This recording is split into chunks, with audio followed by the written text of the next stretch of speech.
Përshëndetje miq. Depresioni është lugina e hijes së vdekjes, ku personi që vuan nga depresioni klinik ndjen se nuk ka shpresë, e jeta është një tunel i errët. Vetvrasja duket si një mënyrë për t'i dhënë fund dëshpërimit. Personazhi i historisë son kaloi nëpër luginën e hijes së vdekjes. Dëshpërimi e çoi në masa ekstreme, por njëra prej tyre e udhëhoqi në një vend ku mendja, zemra dhe jeta e saj u bën të lirë nga prangat.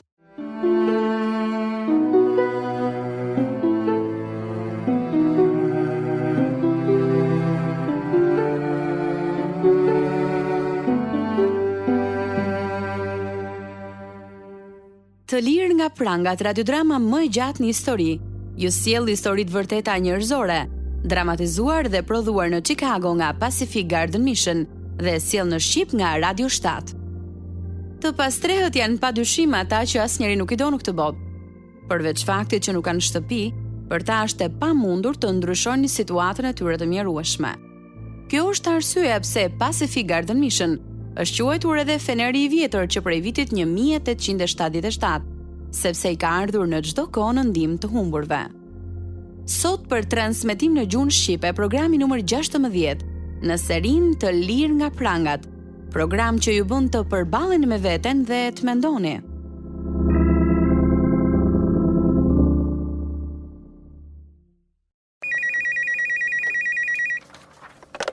Rajoni i policisë, ju flet oficer Hayes. Ndim. Ku jeni zonjë? Edhe çfarë problemi keni?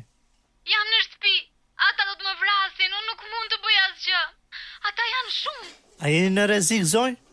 Po, ju lutem, e jani dhe më ndihmoni. Më tregoni adresën dhe unë do të dërgoj dikë menjëherë. Personazhi i historisë son ishte fëmia i fundit në një familje me 6 fëmijë. E rritur në një familje të lumtur, në një familje ku nëna rrinte në shtëpi e gatuante bukën vet. Një nënë që shkonte për të luajtur me fëmijët, dhe shkonte në thellësi e shkonte bashkë me fëmijët e saj për ski. Ajo ishte vajza e vogël dhe e përkëdhelura e babait në vitet e fëmijërisë. Por çfarë ndodhi më pas? Le ta lejojmë Teribetin të na tregojë për torturën e saj dhe se si gjeti shpëtim. Kjo është historia e saj e vërtet, sot në Të lirë nga prangat.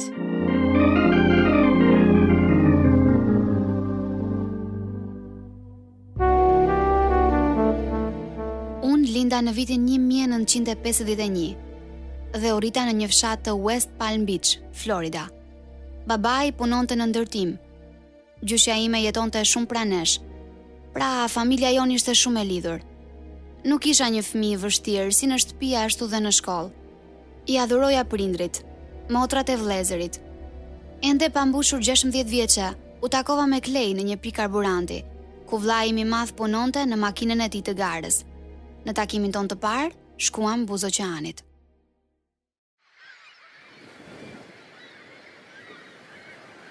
Më pëlqen shumë oqeani. O ty e dashur, të pëlqen? Po, nuk do doja të jetoja në asnjë vend tjetër përveç Floridës. Ne erdhëm këtu nga Missouri kur isha 11 vjeç. Por më pëlqen shumë oqeani. A bie dëbor atje?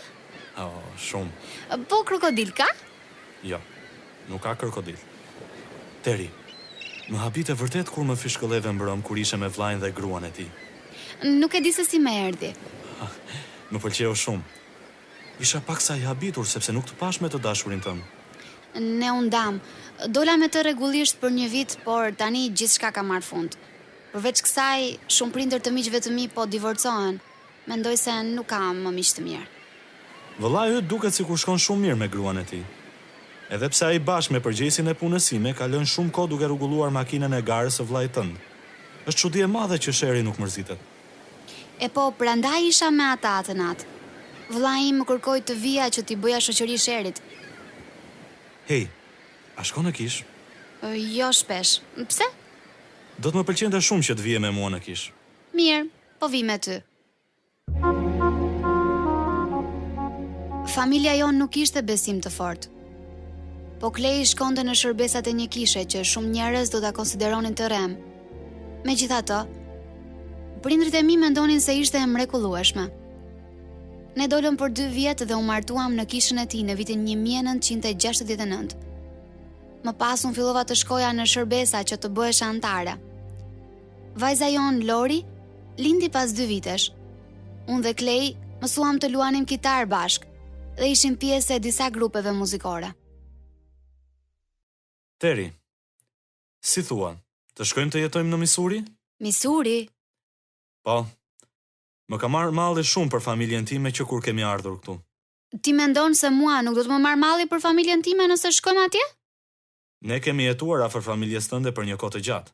Të paktën të provojmë të jetojmë në Missouri. Nuk do t'jem e lumtur nëse largohem nga Florida, Klej. Ne kemi qenë një herë në El Pas kur isha 9 vjeçe, por unë doja të kthehesha këtu. Tani je e rritur. Të gjithë miqtan janë këtu. Kisha jon, puna jote, madje edhe grupi ynë muzikor. Do të na duhet ta nisim nga e para. Unë mund të punoj kudo shpirt, dhe ne mund të zëmë miq të ri në kish. Për sa i përket grupit muzikor, mund të formojmë një të ri atje. O, dëshpërohem kur mendoj për largimin. Megjithatë, ne u larguam për në Missouri në vitin 1977 dhe shkuam në disa kisha, por ndjeshim si të huaj.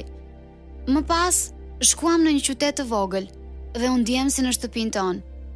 Djali ynë lindi në vitin 1980. Por kur ai ishte 8 vjeç dhe vajza jon 15, martesa jon ishte në telash. Komunikimi ynë me njëri tjetrin ishte shumë i vakët.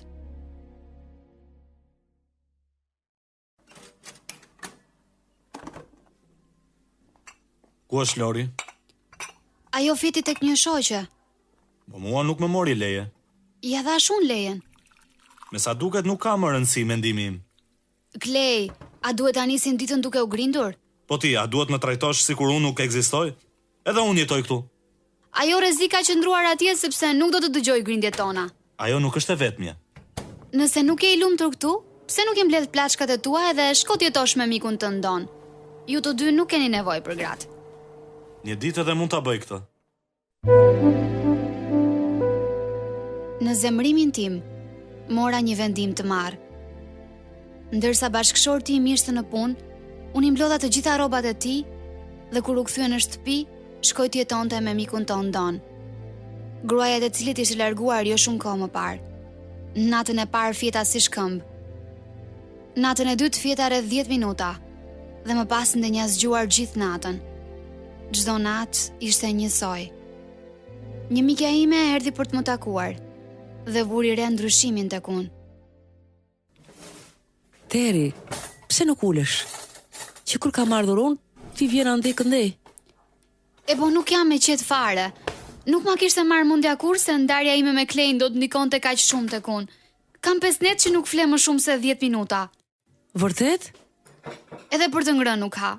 Nuk kam fare oreks. Po kjo që nga serioze, Teri. Megjithatë po bëj shumë gjëra. Thjesht ngrihem dhe bëj punë. I kam pastruar të gjitha syrtarët dhe dollapet dhe kam lexuar shumë libra. Kjo mund të dëmtoj. Pi në ilaç për gjumë. Bëj diçka. Ndihem mirë doti. Ndoshta pak e dëshpëruar. E çuditshme sepse nuk qaj për asgjë, edhe atëherë kur duhet. A nuk të duket e çuditshme? Po ku është Klej, Teri? Ai po jeton me një mikun ton. Kemi qenë në një grup muzikor së bashku për disa vite. Duhet të vizitohesh, Teri. Kam lexuar këtë librin mbi depresionin. Flet se si ta duash veten dhe se si ky është një proces që zgjat gjithë jetën. Mendon se kjo është e vërtet? Nuk e kam menduar ndonjëherë. Ndoshta, unë jam shumë e keqe. Ndoshta kjo është arsyeja pse unë dhe Klej grindemi kaq shumë. Mos fol ashtu. Dua që të kemi një martesë të mirë doti. Por ne nuk mundemi as të komunikojmë më. A ke folur me të që nga koha që u largua? A e di ai se çfarë po të ndodh ty? Jo, ai nuk do t'ja di fare se çfarë më ndodh mua. Duhet të shkosh të fresh, Teri. Jam shumë e shqetësuar për ty. Do të më kaloj. Dgjoj. Po marr në telefon doktorin tim dhe po shoh se mos të ndihmon ai. A do të shkosh të flasësh me të nëse unë lë një takim? Sonja Beti, a keni rënë nga pesha këto kohë të fundit? Po, doktor. Kam rënë rreth 10 kile.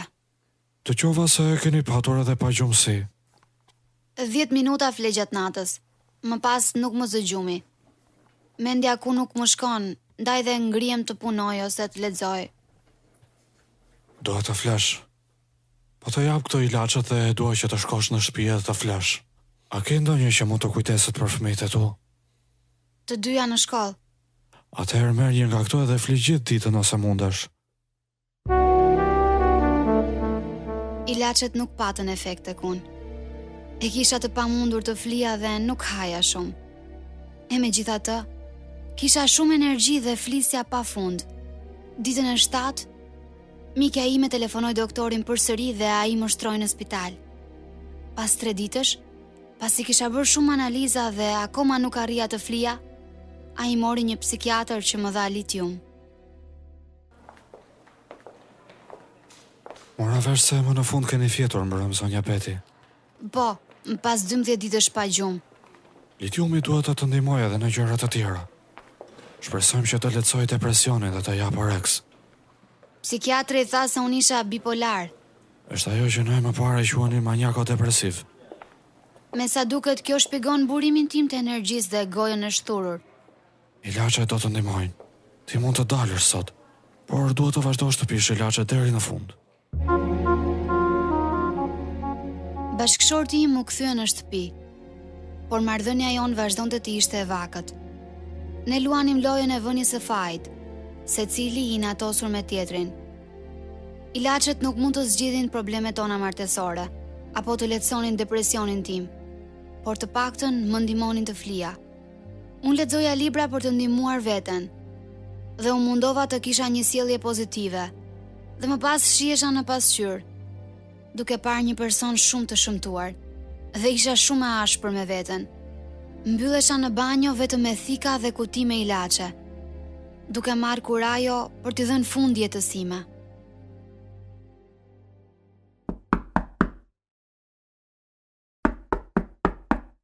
Një minutë. Mendova të vija dhe të të shija se si je, Teri. Jam mirë, ulu do ti. Po lexon një libër të ri? Po, të gjithë njësoj janë. Shumë shpejt do të bëhesh eksperte. Ti nuk e ke iden se sa njerëz tonë se janë bërë tashmë. Thjesht sepse marr këshillim. Ata kërkojnë mendimin tim për shumë probleme, por unë nuk mund të ndihmoj veten, lëre pastaj të tjerët. A vazhdon të jesh në grupin mbështetës? Po, Mendon se po të ndihmon? të paktën ndihem normale mes të depresuarve të tjerë, duke ditur se unë nuk jam e vetmja. Megjithatë, ndonjëherë ke nevojë të marrësh një këshill të mirë, por askush nuk mund të ta jap një të tillë. Po të paktën vazhdon të kesh sensin e humorit, e? Ndonjëherë mërzitem shumë. A lutesh për këtë, Teri? Po, gjithmonë. Por më duket sikur Perëndia nuk më dëgjon. Depresioni qëndronte në jetën time si një re e zezë. I pija ilaçet dhe vazhdoja të kaloja emocionet e një jete të përditshme, duke qenë shumë e dekurajuar. Një ditë, kur lotët më në fund më pushtuan, vendosa të shkoja në një park aty afër, por më duhet të kaloja një autostradë me 4 korsi dhe që kishte shumë trafik. I kalova 2 korsit e para dhe po qëndroja në mes rrugës, ku një zë mu duk sikur tha: "Bëj vetëm një hap përpara dhe të lasheve të tua do t'i japësh fund." I hodha hapat e mia, edhe pse makinat po vinin me shpejtësi drejt meje. Një zë tjetër dukej sikur më thoshte: "Mos e bëj këtë gabim." Por më kishte zënë paniku, e kisha të pamundur të lëvizja, ndërsa një fugon erdhi me shpejtësi drejt meje. Para pak kohësh kemi marrë një mesazh me email. Dëgjuesi thot: "Kam dëgjuar transmetimin e programit tuaj për herë të parë sot. Më pas vizitova faqen tuaj në internet dhe zbulova se sa e mahnitshme është shërbesa juaj. Do të flas me programin për çdo që njoh. Miqtë mi, mesazhe të tilla i vlerësojmë shumë. Të lirë nga pranga transmetohet sot në shumë gjuhë të botës, midis tyre edhe në gjuhën shqipe. Lajmi i mirë se Perëndia ndryshon jetët e njerëzve, pa marrë parasysh se sa të pamundura mund të duken situatat në jetën e tyre. Miliona njerëz kudo në botë inkurajohen kur shohin se si punon Perëndia në jetë të ndryshme njerëzore, duke sjellë shpresë aty ku nuk ka. Si i gjejmë ne këto histori të vërteta? Shumë vijnë nga dëgjuesit tanë. Ndaj nëse Perëndia të ka çliruar nga errësira e vdekja, ndajeni dëshminë tuaj duke u shkruar drejtuesve të radios. Po kështu mund të rekomandoni dëshminë e një personi që njihni, jeta e të cilit është bërë e lirë nga prangat. Mos e fshini dritën tuaj në babun, miqtë mi. Tregojani botës përmes serisë të lirë nga prangat. Na shkruani në Radio 7, kutja postare 2914 Tiranë, ose na dërgoni një email në info@radioviz7.net. Mos harroni të vizitoni edhe faqen tonë internet radioviz7.net.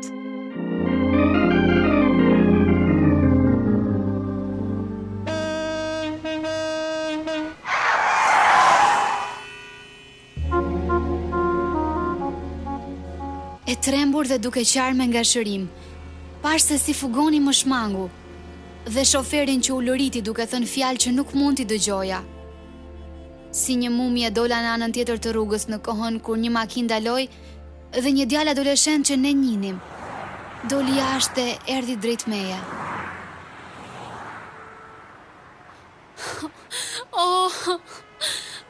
O, zonja Beti, a jeni mirë? Po, E pash të gjithë skenën. A dëshiron të çoj ti ku me makinë? jo, faleminderit. Thjesht dua të shkoj në park. A jeni e sigurt se jeni mirë? Po, jam mirë. O Perëndi, gjithçka është bosh. O nuk dua të vdes, por nuk dua as të jetoj. Pse nuk më ndihmon? Të lutem më ndihmo. O nuk dua të jetoj kështu.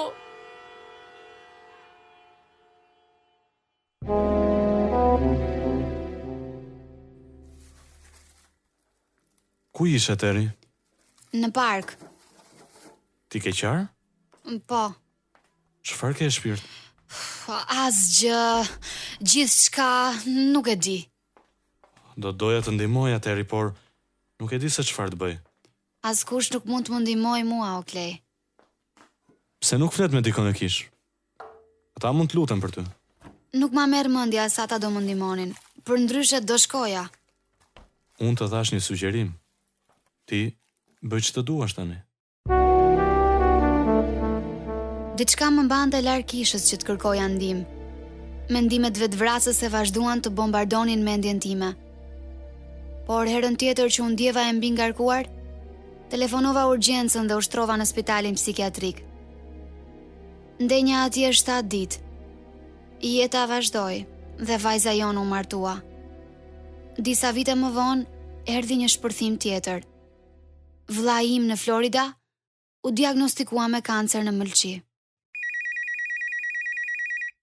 Alo? O, sa keq më vjen. Po, a dëshiron të flasësh me Terin? Mirë, po i them. Çfarë ka? Shpirt. Kam lajme të këqija për ty. Vëllai yt vdiq. O Zot, jo kaq shpejt. Kanceri avancoi shumë shpejt. Ata nuk mund të bënin dot asgjë për të. Po nuk pata mundësi ta shoh. Si mund të vdes njeriu kaq shpejt? Më vjen 3 keq. javë, vetëm 3 javë. Më vjen shumë keq. Më vjen keq shpirt. Po pse nuk shkon në Florida dhe të qëndrosh me familjen tënde atje?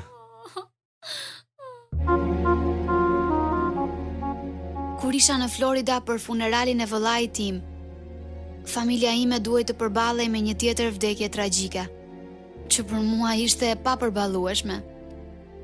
Nipi i motrës time vrau gruan e tij dhe e varrosi në kopësht. Nuk merrja më ilaçe sepse po mohoja gjendjen time.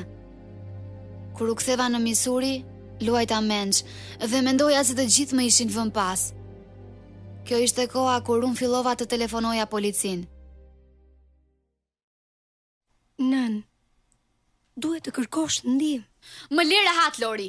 E di, ti do që unë të shkoj në çmendin, por unë nuk jam e çmendur. Unë e di që ti nuk je çmendur, por kam frikë se do t'i bësh ndonjë gjë të keqe vetes tënde. Është jeta ime. Ne s'të lëm të lëndosh veten. Jeni të gjithë kundër meje, a? Të gjithë doni të më hiqni qafe. Jo, nën, e ke gabim. Ti mendon se unë nuk di se ç'po bëj. I dëgjoj përshpërimat. E di dhe që më ndiqni. E di që i keni mbyllur telefonat. Ti kujton se unë nuk e di arsyen. Më mundoheni të gjithë më vini në kurt. Oh, nën, të lutem. Largo nga unë. Do të thras policin. Kjo ishte thyrja ime e tretë, dhe fëmijët e mi më në fund morën një mandat të më dërgonin në spital. Kur erdhi policia me pranga në dorë, unë u dorëzova dhe ata më çuan në një spital psikiatrik kërkimor. Kur dola, shpenzova 1 vit në terapi, si paciente e jashtme, pas të cilit doktori tha se nuk ishte më ç'të bënte për mua. Një natë dëgjova një predikues në televizor, i cili po fliste për depresionin. Predikimi ishte i shkëlqyer, dhe pastaj i tregova bashkëshortit tim. Po lexon Biblën? Po kërkoj disa vargje që i dëgjova në televizor. Ishte një predikim mbi depresionin. Oh, Nuk mund ta gjej, por nuk e kisha idenë se Bibla merrej me gjëra të tilla. Ai foli për një profet të dhjatës së vjetër me emrin Elia. Edhe ai kaloi një periudhë depresione. të gjithë e prekin fundin herët avon. Por jo të gjithë dalin nga kjo gjendje, Klej. Unë nuk kam dal. Kanë kaluar më shumë se 10 vjet. Jam lodhur duke pirë ilaçe që nuk më bëjnë asgjë. Kam frikë se mos qëndroj kështu gjithë jetën time. Por ndoshta ka akoma shpresë. Si kishte emrin ai profeti? Elia. Ai tha se një mbretëreshe lig me emrin Jezebel e kërcënoi se do ta vriste. Kështu që ai u largua dhe dëshironte të vdiste. Por Perëndia dërgoi një ëngjëll të gatuante ushqim për të dhe ai u ushqye. Kjo ndodhi shumë herë. Çfarë kuptimi ka gjithë kjo? Predikuesi tha se ka 4 mënyra për të luftuar depresionin. Përmirëso dietën, fli aq sa duhet natën, lexo Biblën çdo ditë dhe ndiq një metodë biblike që udhëheqësit e kishës të luten për ju. Të kanë thënë të shkosh tek udhëheqësit e kishës dhe të kërkosh lutje. Po mendoj seriozisht për këtë, Klej. E kam vendosur. Do të bëj çmos të ndjek gjërat e tjera, si për shembull ta ha më mirë dhe të lexoj Biblën. Deri tani asgjë nuk më ka ndihmuar. Shpirti im i etur dhe i tharë përpinte ujin e gjalla të natë, të vërtetën që më çliroi, dhe pastori më udhëhoqi në një lutje shpëtimi. Nuk i tregova bashkëshortit menjëherë, sepse kisha frikë se mos mërzitej, dhe në fakt kisha të drejtë. Mos do të thuar se e ka lënë kishën? Po të them se jam shpëtuar, kam rilindur. E dua Jezusin, Klej, ai po ndryshon jetën time. Nuk po i besoj veshve. Po pse xhanëm? Të gjitha ato vite që unë mësova për Jezusin, tani e kam pranuar atë personalisht, si Zotin dhe shpëtimtarin tim. Dhe kjo ndodhi vetëm atëherë kur lexova Biblën e vërtet dhe mësova të vërtetën. Me të vërtet që jetë shmëndur. Sa të doja të vije në kishë dhe në studimin e Biblës me mua, edhe ta shikoje me sytë e tu. Këtë harroje. Shpirt, shkova në një takim lutjeje disa javë më parë dhe ata u lutën për mua. Depresioni që kisha është zhdukur. Kështu mendon ti, ë? E di këtë shumë mirë, nuk po i pi më ilaçet. Ti e di se ç'ndodhi radhën e kaluar kur ti nuk i more ilaçet. Këtë herë është ndryshe. Ndihem si një person plotësisht ndryshe. Jam një krijesë e re në Krishtin Jezus. Këtë mëson Bibla dhe unë jam dëshmi e gjallë e kësaj. Shpresoj të kesh të drejtë. U shpëtova në vitin 1998. Më pëlqen shumë të ungjillizoj dhe t'i tregoj të tjerëve se çka bëri Jezusi për mua. Unë shpall Psalmin 30, vargjet 11 dhe 12 mbi jetën time. Ti e ke kthyer vajtimin tim në valle. Ma ke hequr grethoren dhe më ke mbushur me gëzim, me qëllim që shpirti im të mund të këndoj lavde pa pushim. O Zot, Perëndia im, unë do të kremtoj për jetë. A nuk do t'ju pëlqente edhe ju të përjetonit një ndryshim të tillë në jetë? Të kaloni nga vajtimi në gëzim? Miqtë e mi, Perëndia nuk ka paragjykime. Ai thot: kushdo që dëshiron, le të marr falas nga uji i jetës. Gjithçka që duhet të bëni është të shkoni tek ai në lutje dhe t'i kërkoni t'ju fal. Tek Veprat e Apostujve kapitulli 2 dhe vargu 21, Bibla thot: dhe do të ndodhë që kushdo ta ketë thirrur emrin e Zotit, do të shpëtohet. Dhe në asnjë emër tjetër nuk ka shpëtim, sepse nuk ka asnjë emër tjetër në qiell që është dhënë njerëzve, dhe me anë të cilit duhet të shpëtohemi. Ky emër është Jezus Krishti. Nëse doni të mësoni më shumë rreth jetës së re në Jezus Krishtin, ju lutem na kontaktoni në Radio 7, kutija postare 2914 Tiranë, ose me email në info@radiovis7.net. Faleminderit që qëndruat me ne duke dëgjuar këtë histori të vërtet. E mos harroni të flisni edhe me miqtë tuaj që të na ndjekin programin ton të rëndësishëm. Ndoqët programi numër 16 në gjuhën shqipe. Historinë e vërtetë të Tereza Beti. Të lirë nga prangat u prodhua nga Pacific Garden Mission dhe u soll në Shqip nga Radio 7 për të treguar nëpërmjet historive të vërteta njerëzore se nëse jeta juaj është bosh, ajo mund të mbushet derisa të derdhet. Nëse nuk na keni shkruar asnjëherë, mos harroni të na shkruani sot.